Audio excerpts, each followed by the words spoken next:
Queen का एक time आता है when she passes the crown to another queen या and that's the time I think the time has come और मुझे एक्सेप्ट करने में कोई झिझक नहीं है। एरिना के लिए जाते भी थे गेम्स खेलने के लिए, ऐसा होता था कि अभी स्कूल से छुट्टी हुई है, अभी हम पीटी ग्राउंड पे जाएंगे सुनो गेम्स खेलेंगे।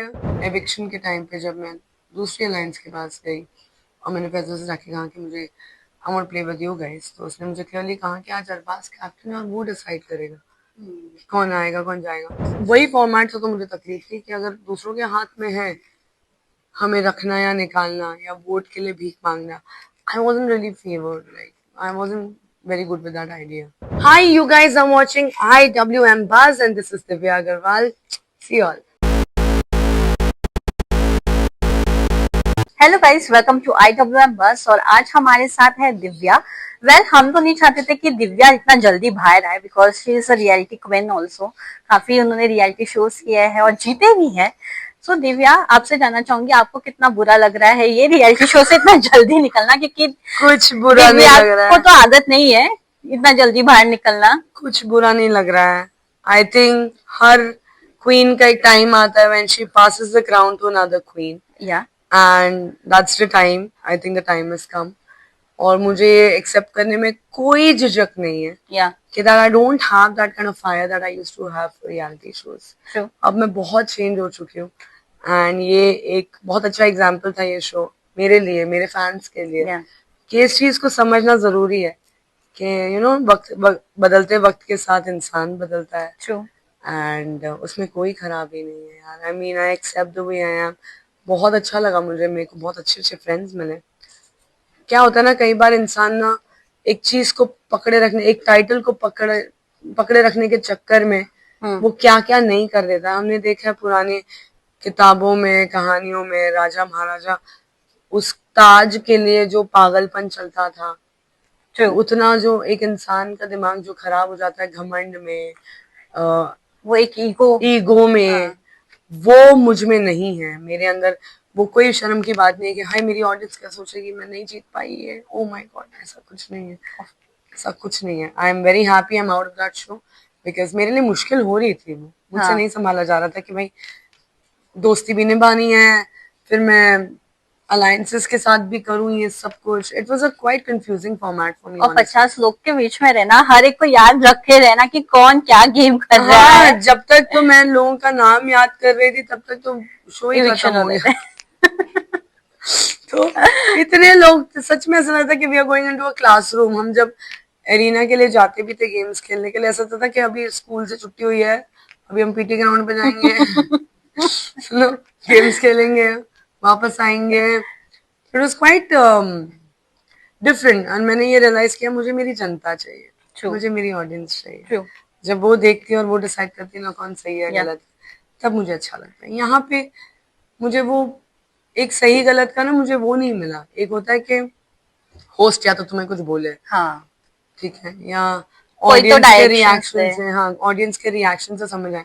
यहाँ पे डायरेक्शंस भी कंटेस्टेंट्स मैनूवर कर रहे थे जिनके पास अपने 4-5 लोग थे जो काफी फॉलोअर्स टाइप की वाइब दे ट्रू। रहे थे। तो आई एम नॉट अ पर्सन जो जबरदस्ती किसी को फॉलो करवाएगी और बोलेगी ना जैसा मैं बोल रही हूँ वैसा ही करना पड़ेगा। I am the bossy one but I am not the one who wants to dictate someone. या एज यू सेड, स्कूल की तरह वाइब था, तो वही ये स्कूल में एक बुली गैंग भी नजर आ हाँ रहा था, हाँ। जहाँ करण पटेल, उस प्रिंस, ये सब थे वो गैंग में। क्या कहना चाहेंगी? कहीं ना कहीं ऐसा लगता था कि वो लोग सिर्फ डिक्टेट कर रहे हैं बाकी लोगों को कि तुम ये करो वो करो, पर वो हाँ सबसे कम टास्क भी करते हुए नजर आ रहे हाँ हैं। काफी ऐसे कुछ टास्क एक्टर्स जो अंदर थे, वो एक्टिविटी कम, लोगों को कमांड ज्यादा दे रहे थे। क्या कहना चाहेंगे इस पे? करेक्ट। आई थिंक यही होता है ना जब तुम्हें रियलिटी के साथ तुम्हारी मतलब इन योर लाइफ अगर तुम डिल्यूजन हो जाते हो अगर किसी चीज के बारे में, तुम्हारी कैपेबिलिटीज के बारे में, तुम्हारे अ, अपने फिजिकल कैपेबिलिटीज के बारे में, तो तुम ज्यादा बोलते हो। You want to talk and you have to have that dopamine release in your head that I am the best, I am doing so well. And sometimes people out of respect उनकी बात मानते भी हैं, पर पूरी गड़बड़ कर दी यार। मतलब मानते लोग, बहुत गंदी गड़बड़ है। कंटेस्टेंट्स कुछ ऐसे थे कि बस उनके छत्र छाया में थे, वो करेक्ट वो आगे बढ़ना ही नहीं चाहते थे। फॉर करेक्ट एग्जाम्पल शिवेत, हाँ पहले वो प्रिंस प्रिंस प्रिंस कर रहे थे, जब राइट इविक्शन हुआ तो वो प्रिंस के बारे में काफी कुछ बोल दिए। करेक्ट ये सब जो हो रहा था, क्या कहना चाह रहे हो? क्या आपको लगता है अगर शिवित सिर्फ अपने बल पे खेलता तो कुछ और नजर शिवित इज आता? A very strong personality. वो मेरा बहुत प्यारा दोस्त है, उसको छोटा भाई बोलती हूँ मैं। बहुत प्यारा लड़का है, we hang around every day. उसमें उसमें काफी लीडरशिप क्वालिटीज भी हाँ। हैं, पर अभी वो छोटा है, एंड जिससे वो भाई मानता है, दोस्त मानता है, वो काफी आगे है in terms of mind games and age and experience. So you can't be really, I didn't get that friend vibe, you know. क्योंकि अगर आप मेरी दोस्त हो तो मैं चाहूंगी कि आप भी lead low, true. You know. मैं जब एविक्शन के टाइम पे जब मैं दूसरी अलायंस के पास गई और मैंने फैजल से जाके कहा कि मुझे I want play with you guys, तो उसने मुझे क्लियरली कहा कि आज अरबाज कैप्टन है और वो डिसाइड करेगा कौन आएगा कौन जाएगा। I think that freedom of playing your own game was snatched away by someone, where हम चाह के भी कुछ कर नहीं पा रहे थे, because as I said, people got 2 3 people who are blindly following them। उस चक्कर में रिपल इफेक्ट ये हो रहा था कि अगर प्रिंस है, प्रिंस के साथ शिवेत, हामिद, आरुषि, शिव, सारा रोडीज का गैंग है, तो अगर ये लोग तो एकदम कमिटमेंट, एकदम लॉयल कमिटेड लोग थे, और उसके आसपास फिर जितने भी थे, दे वर ऑलवेज वरिड कि अगर हमने नहीं किया तो फिर हमारी अलायंस हमसे टूट जाएगी या शो से निकाल देगी। अब वही फॉर्मेट से तो मुझे तकलीफ थी कि अगर दूसरों के हाथ में है हमें रखना या निकालना या वोट के लिए भीख मांगना, I wasn't really favoured, like I wasn't very good with that idea. तो मैंने निकलना सही समझा। And there was a time when Faizu ने बोला भी कि मैं जाता हूँ डेंजर जोन में, I said no, I am going, because I knew what I did. I am like ये तो अच्छा नहीं है, ये तो बहुत ज्यादा अजीब हो रहा है। रिधिमा और अर्चना के साथ जो आर्गुमेंट्स हाँ हुए थे या झगड़े हुए थे, अगर हाँ बोल सके, हाँ तो क्या कहना चाहेंगे? जब इतने सारे जब झगड़े होते थे, आपके लिए फिर से वापस दिव्या जोन में जाना ना कितना हाँ। मुश्किल हो जाता था? देखो, झगड़े आज भी वैसे ही करती हूँ मैं जैसे मैं पहले करती थी, बट अब मेरे झगड़ों के जो पॉइंट्स हैं, जो टॉपिक्स हैं, वो काफी ज्यादा बदल चुके हैं लाइफ में। मैंने अगर कुछ इनजस्टिस देखा है जो सच में बहुत लाइफ के लिए जरूरी है, तो मेरा रिएक्शन वैसे ही निकलता है। पर अगर हम तुम चम्मच कटोरियों के लिए लड़ोगे तो आई am not gonna like fight for that. अगर मैंने अर्चना को बोला तेरे में बुद्धि नहीं है, तो उसके लिए ऐसा झगड़ा करके, अगर उसने ऐसा झगड़ा किया है जहाँ पे से मतलब मैंने एमएलए की seat and all of that was so funny, मेरे सच में हंसी निकल गई, and that was pretty natural कि तुम इस बात पे झगड़ा कर रहे हो मुझसे। तो मुझे अभी बात है, कर गया अर्चना को। हाँ वो ट्रिगर कर गया उसको ज्यादा, एंड अब मुझे उस बात पे कोई गम नहीं है कि मुझे ऐसी चीजों पे गुस्सा नहीं आता है। और रिधिमा के साथ क्या कहना चाहिए? रिधिमा, रिधिमा पिछले शो से ही मैं समझ नहीं पा रही उसको, उसका एंगर फ्लेयर अप होता है, वो हाँ। संभाल नहीं पाती है, फिर शी इज नॉर्मल। Yeah. और मैंने luckily you know like Ridhima के बारे में सबने गलत बोला है पीछे से, अलायंसेस ने, they all wanted her out, they all wanted के वो आगे नहीं बढ़ पाए, उसके बारे में सब कुछ बोला। I was glad that I she knew कि मैं भी ऐसा सोचती हूँ। Out of everybody she at least new कि मैं उसके बारे में जो सोचती हूँ वो उसे पता है। बाकी लोगों के बारे में बेचारी को पता ही नहीं था, जब बाहर आएगी देखेगी तब उसको समझ में आएगा। पर at least I was true to whatever I thought about her, और मैंने टाइम एंड अगेन बोला भी है रिजवा। एक और चीज जानना चाहूंगी, मैंने तेजस्वी से बात किया था, हाँ now now your good friend. Yes तो जब वो निकली थी तब उन्होंने मुझे कहा कि ये शो में ना लड़की लड़की की दुश्मन बन चुकी करेक्ट है, womens are not respecting each other at correct all, और काफी बुरी तरह एक दूसरे की बुली कर रही है। करेक्ट। क्या कहना चाहेंगे इस पे? क्योंकि उन्होंने बहुत सारे, तेजस्वी ने भी फाइट्स देखी, जहाँ खानजादी और चाहत का एक बहुत गंदा वाला झगड़ा ट्रू हुआ, ट्रू फिर आपका भी काफी झगड़े हुए शो में, और ट्रू आपके बारे में भी लोगों ने काफी कुछ बोला ट्रू। आपके पीछे। क्या आपको लगता है कि आर्या भी ये सेट कर रही एग्जाम्पल की लड़कियां ही लड़कियों की दुश्मन बनती है? देखो, जब आप एक शो में हो और इतना मेल डोमिनेंस है वहां पे, तो जो सालों की कंडीशनिंग है लड़कियों की, वो यही है कि अगर एक मेल डोमिनेंट एनवायरनमेंट में तुम हो, तो if you want to be safe you have to adhere to what they से।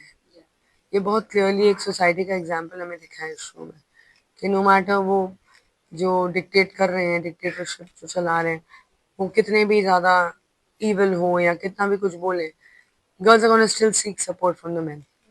ठीक है, तो वो चीज मुझे काफी ज्यादा अपसेटिंग लगी थी। There was a time when मैंने कोशिश भी की थी कि हम एक वुमेन अलायंस बनाएंगे, हम काफी हेल्प कर रहे थे पुल करने के लिए, पर उस बात के लिए ऑब्जेक्ट भी औरतों ने किया था, which was quite disappointing for me also, कि अगर हमने इनिशिएट किया है कुछ अगर जिंदगी में कि चलो ये करते हैं, and if the women are only not supporting that thought process, और उनको डर लग रहा है, तो I don't think it has got to do anything with women hating on each other. It is their own insecurities acting on it, or own smartness acting on it कि हम क्यों करें ये सब, छोड़ो, let the boys fight. But Tejashwi ने कहा था कि बॉयज बहुत अच्छा ग्रुप बना के चल रहे हैं और एक दूसरे को सपोर्ट कर रहे हैं। करेक्ट, और वो आगे भी बढ़ रहे हैं। करेक्ट। और सेकेंडली यहाँ पे लड़कियां बॉयज के सहारे पे काफी सारे तो कपल्स भी थे और कपल्स बनना भी चाहते थे शो में और उनके सहारे से वो आगे जा रहे थे। क्या कहना चाहेंगे इस पे? You know what, in the show मैंने जब नोटिस किया ये चीज कि लड़के बहुत ज्यादा ये कर रहे हैं, it was amongst themselves also. अगर जैसे लड़कों का ग्रुप है और अगर किसी ने टास्क खराब परफॉर्म किया, तो they would, the boys would never lose the trust. अगर शिव ने कोई टास्क में कोई अगर परफॉर्म नहीं किया ढंग से, या कोई गलती हो गई या कोई सिली मिस्टेक या कुछ है, he will not be seen as कि अरे यार नहीं, ये अच्छा परफॉर्म नहीं करता, इसको नहीं भेजते। He will always be seen कि हाँ हाँ जा जा जा कर आगे कर। बट विद द गर्ल्स, एक परफॉर्मेंस अगर उनकी सही नहीं, they immediately jump to the conclusion कि लड़कियों को नहीं परफॉर्म करने आता है। इमीडिएटली काफी लोगों ने बोला है, ठीक है। और फिर amongst the alliances also, the boys were sticking to each other and girls were just used as materials in the show, जिसको आप कभी भी वोट के लिए अंदर कर सकते हो, कभी भी निकाल सकते हो। तो ये चीजें हो रही थी और हम होने भी दे रहे थे अपने साथ, क्योंकि और कोई ऑप्शन नहीं था यहाँ पे, नहीं ऑप्शन था कोई यहाँ पे। जिस तरीके अगर लड़कों ने गेम चलाई है वो इसलिए चलाई क्योंकि वो लोग साथ में खेल रहे थे। लड़कियों में अगर ये चीज का भरोसा जिस दिन हो जाए, दुनिया कहीं और ही पहुंचेगी फिर। Women's race are on the corner. मैं आपसे जानना चाहूंगी, आप एक ऐसी कंटेस्टेंट है जो हर एक शो में कुछ ना कुछ जब बाहर निकलती है तो एक कंट्रोवर्सी के साथ ही निकलती है। करेक्ट। इस बार भी फिर वही हुआ। हाँ। जाते ही सबने आपको टारगेट हाँ। किया, कभी गोल्ड डिगर कहा, कभी आपके रिलेशनशिप पे कमेंट किया, काफी कुछ कहा, दिवाली की बातें निकालने लगी। क्यों दिव्या आपके साथ ही ऐसा होता है? ये मैं 4 नंबर, मेरा मूलांक है 4, जिसका गुरु है राहु, और राहु ऐसी चीजें करवाता है आपसे, आपको फेम देता है पर साथ में एक अच्छा सा दाग भी देता है। पर I think I have now learn to live with it. मैं जान जाती हूँ। तो आप रियलिटी शो जब जाती है, रियलिटी शो में अब बोला था खाली रियलिटी शो में कंट्रोवर्सी होती है, दुनिया में इतनी मेरे साथ कंट्रोवर्सी में साइन करके जाती है क्या कि आप जब बाहर आओगी तो एक कंट्रोवर्सी के साथ भी आओगे? नहीं नहीं, वही तो मैं कह रही हूँ, it is not just reality show में कंट्रोवर्सी दिखती है, जो मेरी पर्सनल लाइफ की कंट्रोवर्सीज है, अगर वो बाहर खुलने लग गई तो तुमको लगेगा इससे बेटर रियलिटी शो कोई हो ही नहीं सकता है। So I am living my life that way and I am very much used to this kind of stuff, where this time luckily it has worked in my favor. People have supported. I am shocked to see the love. ठीक है, तो अच्छी बात है। और ये controversies मेरे को नहीं लगता कभी रुकने वाली है, because I don't initiate anything, हो जाती है। अब इतना समझ में आ गया अपने आप को कि अपने को कैसे संभालना है खुद को। That's it. We have to eat pani puri and sleep. That's the best. अरे इट्स ऑल चिल यार, आई मीन इतनी छोटी छोटी प्रॉब्लम्स अगर मेरी जिंदगी के नहीं मिलाएगी। आपके वो हाँ, एक खुलासे से जो उन्होंने आपके बारे में कहा, आपको लगता है आर्या को फेम मिल गया? I am so sad to tell them that this is such a waste of fame. I mean ऐसे फेम तुम्हें, मेरे पास ऐसी लाइफ में बहुत फेम आए हैं ऐसी चीजों की वजह से। It is not a long live fame, it is a very short live fame. Fame अगर असली कमाना है तो सच में अपने नाम के हिसाब से कमाओ। और जबकि आर्या में पोटेंशियल भी बहुत है, बहुत टैलेंटेड लड़की है वो, पर they will know later in life कि ऐसी चीजों से जिंदगी बनाना मुश्किल हो जाता है थोड़ा, पैसे भी कम आते हैं, जबान खराब, बहुत कुछ खराब हो जाता है। I have experienced all of it. But इतना भी बताऊंगी कि इतनी छोटी छोटी कंट्रोवर्सी से अगर तुम्हारी जिंदगी की नींव हिलने लग जाएगी तो there's something that you have to worry about. But as an actress I want to know, पहले तो सब पूछते रहते थे कि शादी कब करोगी, हाँ शादी कब करोगी, शादी करते हाँ तो पूछते शादी क्यों किया, हाँ किससे किया, कब हाँ किया, और फिर बाद में बोलते बेबीज कब होगी, हाँ चाइल्ड का क्या प्लानिंग है, हाँ नो फ्यूचर एंड ऑल, ये सब राइट जब सवाल आते रहते हैं राइट तो कैसा फील होता है? क्योंकि कोई ये नहीं पूछता कि प्रोजेक्ट कब आएगा, कौन सा हाँ बड़ा तो वो कौन प्रोजेक्ट सा है। पहले भी लोगों ने देख लिया था. आई मीन फॉर मी एक तो the whole traditional way of living life like पहले शादी फिर बच्चा फिर this and that and naturally in my life I still feel कि भाई मेरी लाइफ में जिंदगी में जो लोग राइट जाते हैं मैं लेफ्ट जाती हूँ. Naturally I tend to do things which are not very much align to their thought process. मेरी मम्मी को खुद आज तक शौक लगते रहते हैं जिंदगी में कि मैं क्या सोचती हूँ. One fine day I told I don't want to have kids and मुझे पहले तो देखो करने थे अभी नहीं करने. मतलब हाँ अभी नहीं करने, अभी जमाना देखो. पहले दिव्या काफी बोलती थी कि आई वांट हाँ to get settle, I want हाँ बेबीज। सेटल तो हो गई. इससे ज्यादा सेटल क्या. The real meaning of settle in my life is mindfully settle, mentally settle. ऐसे नहीं बोल रही हूँ कि मैं मतलब पूरी जान लगा दूंगी बच्चा ना हो. आई मीन ऐसा नहीं है. If it happens great, I will welcome the baby with all my hands and everything. But अगर नहीं भी हुआ तो फिर यार it doesn't. The way I am right now and the friends that know me, मुझे एक लोगों को प्रूव करने के लिए कि मैं एक अच्छी माँ बन सकती हूँ उसके लिए मुझे बच्चा पैदा करना जरूरी नहीं है. It's a 20 year of a project where एक जिंदगी बना रहे हो यार तुम किसी की. तुम्हें लगता है मैंने अपनी खुद की जिंदगी में ऐसे ऐसे तिगड़म खेले हैं कि मैं अपनी जिंदगी इतनी इंटरेस्टिंग इतनी अच्छी और इतनी स्ट्रांग बना सकूं अपने लिए. तो मैं नहीं चाहूंगी मैं बच्चे के लिए करूँ. And I am not that kind of a woman who would want a नानी कि नानी संभाल लेगी और मैं सेट पे जा रही हूँ. मुझसे नहीं हो पाएगा वो. मुझे वहीं रहना है क्योंकि मेरी माँ ने मुझे पूरा टाइम दिया है. She did not have any career. So I think it's unfair to the kid in my eyes, or for all those reasons we don't want it. जब पार्टनर के साथ कुछ प्रॉब्लम नहीं है तो दुनिया वाले को भी हाँ वो he is. I think for him my his entire life अगर उसको कुछ एक चीज चाहिए जिंदगी में तो लाइक दिव्या मेरी खुश रहे बस. That's it. और उस चक्कर में उसको जो समझ आए जो बन पड़ेगा वो बेचारा करेगा मेरे लिए. That's the whole point. So that's settling good in life. या हैज यू सेड कि आपने अपनी मम्मी को पहले ड्राइविंग सिखाया, हाँ अभी वो अपने करियर में आगे बढ़ हाँ चुकी है, एस्ट्रोलॉजी हाँ में भी वो अब काफी अच्छे से फोकस कर रही बहुत है ज्यादा. Career wise. Yes. क्या कहना चाहेंगे? और मैंने देखा आप काफी अच्छे से अपनी मम्मी को प्रमोट भी करते हुए हाँ बिल्कुल बहुत proudly. Best no women's days पे मैसेज होना सबके लिए कि नो उनकी मम्मी भी अभी भी कुछ ना कुछ कर सकती है. मैं एक ही बात बोलूंगी. अगर आपको किसी से प्यार है ना तो आप उसको इंडिपेंडेंट बनाओ. आप उसको अपने ऊपर डिपेंडेंट मत बनाओ. The more people are dependent on you the more they will struggle in life. आप जितनी हो सके कोशिश अपने दोस्तों को इंडिपेंडेंट बनाओ. Push them to get work, push them to get earn more money, push them to do good things in life. ताकि जो डिपेंडेंसी एक आ जाती है ना वो फिर संभालनी बहुत मुश्किल है. It gets uglier day by day. उनको आपकी नीडी जरूरत हो जाती है. उनको ये जरूरत हो जाती है. एक पैसा कमाने से, मेरी मम्मी ने जिंदगी में कभी पैसा नहीं कमाया था. 55 साल की उम्र के बाद उसने पैसा कमाना शुरू किया. और जो मैंने मेरी माँ का रूप देखा है पैसा कमाने के बाद, oh my God, she has become one powerful woman. मुझे लगता था मैं अपने बाप पे गई हूँ. बिल्कुल ऐसी बात सच नहीं है. It is so true. I am exactly like my mom. वो जितनी काम में डेडिकेटेड है, उनका जितना मन लगता है काम में, उनको जितना मजा आता है अपने बच्चों पे खर्चा करने में, सारी क्वालिटीज मुझे चाहिए थी. मेरे में थी. एंड मैं सोचती थी पापा भी तो ऐसे ही है. बट नहीं, आई सी माई मॉम टुडे एंड मैंने भले उनको पुश किया हो पर उनका खुद का भी वही एटीट्यूड रहा है जिंदगी में. सो इंडिपेंडेंट बनो. All it's not just a woman thing. Everybody has to be independent. Everybody needs to earn their own bread and learn to cook their own bread, bake their own bread. This is basic in life. This is not something rocket science. And to people out there earning, struggling, living their life on your money, great. This is life. You'll pakka succeed.